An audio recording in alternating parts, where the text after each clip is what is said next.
गड्डी ने नखरे शखरे के जिन पूरे पाकिस्तान में टोटल 4 गड्डियां ने, ठीक है, चौथी गड्डी है वे। अमेरिका तो इतने पहुंच के जिस टाइम आई है टोटली कस्टम शस्टम जो कायदा कानून सारा कुछ पूरा करके गड्डी नहीं सारी वैल्यू शैल्यू ये वो लेटरम पटरम कितना नहीं पाइए थे गला करसा खरिया साहब सचिया ते सुचिया अस्सलाम वालेकुम वीरो प्रो पैणो के आले ठीक हो राजी बाजी हो कारबार सब खैर खरीए थे अवान ऑटो ने उत्ते मुख्तलिफ किस्म दी गड्डियां आनियां ने काम कराने आ ते असी भी आए हैं इत्थे गड्डी ना काम कराना है ते एक गड्डी वेखी वंगा वाली गड्डी है रत्ती गड्डी है लश पश गड्डी बड़ी बेहतरीन किस्म की गड्डी है इस गड्डी ने मुतलक तुसा दसने आ कमेंट में अपनी राय भी देनी और इस वीडियो शेयर भी करना है। जी अस्सलाम वालेकुम। वालेकुम सलाम। लाला ना किए मलिक इमरान जी। मलिक इमरान। इमरान भाई गड्डी कितने टाइम जो तुसा कोले ऐसा को तकरीबन हो गया साल एक हो गया जी। इस गड्डी ने नखरे शखरे के जिन इसने नखरे पूरे पाकिस्तान में टोटल 4 गड्डियां ने, ठीक है, चौथी गड्डी है वे। इस कन्वर्टेबल है, छत इसना खुल जाना है और शादी व्याह तो बहुत पसंद करती जानी है गड्डी। अच्छा हाँ जी।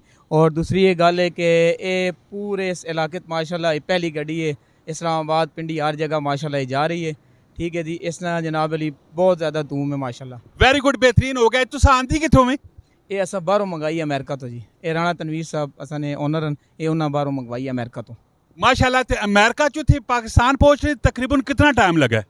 ये ते असे ते जिस टाइम गए हैं कराची तकरीबन असा पता लग गया 2 महीने पहले असा पता लग गया 2 महीने बाद गड्डी आ जैसी। असे 2 महीने बाद गए तो गड्डी परचेस करके ते लेके आ गए। अमेरिका तो थे पहुंच के जिस टाइम आई है टोटली कस्टम शस्टम जो कायदा कानून सारा कुछ पूरा करके गड्डी नहीं सारी वैल्यू शैल्यू ये वो लेटरम पटरम कितना नहीं पाइए थे? ये 55 लाख रुपए नहीं पाकिस्तान इतनी असा पै गई है। तो कोई मजदूरी शोरी भी करनी होनी? अल्लाह ने शुक्र है, ठीक है जी। वैसे रेंट जी देना चाहो तो कितने पैसे होने? इसमें 25,000 रुपये रेंट है जी। दिहाड़ी ना? हाँ जी दिहाड़ी ना। तो सब वैसे खसूसी रियायत हो जैसी।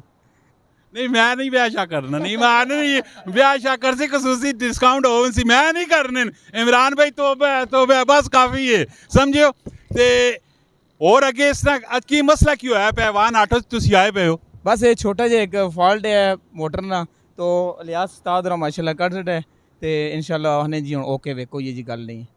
अलियास उस्ताद मैं दसो कि ये गड्डिया शड्डिया ना सारा काम काज ये वो लटरम पटरम तुन पुन पिवंजा करने हो या सही करने हो? जी अल्हम्दुलिल्लाह जेड़ी गड्डी भी कमरान भाई आवे इंशाल्लाह काम करके देने हैं अस।